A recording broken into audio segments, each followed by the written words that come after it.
CP comes from Shamitra Horton. Hi, Shamitra. How are you? And your question is, what's the process to change from a sole proprietorship to an LLC if you have not obtained a TIN? The answer is yes. Of course, you can change from a sole proprietorship to an LLC at any point in your business journey.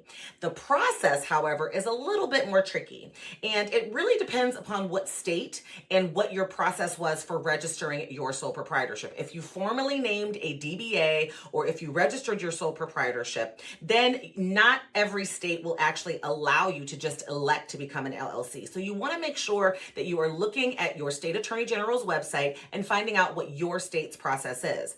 In some states, certain licensed professionals like attorneys and folks like that cannot ultimately become an LLC. But most of the time, it's going to be pretty easy for you to cancel or terminate your sole proprietorship, your DBA, and then ultimately register your business officially as an LLC.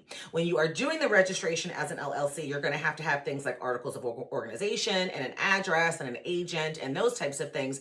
But it's really as simple as filing the differences in the paperwork. Moving from being a sole proprietorship to an LLC, I think, is an amazing and wise choice, because you are limiting your personal liability as a sole proprietor for an LLC, meaning no one's going to be able to come after your personal assets in the event that something happens with your LLC, you get sued, or you end up having to file bankruptcy or something like that for your business, which does happen. So I definitely recommend you making the change. If you haven't officially registered your business as a sole proprietorship or as a DBA, it's really simple, because all you have to do is register that business as an LLC.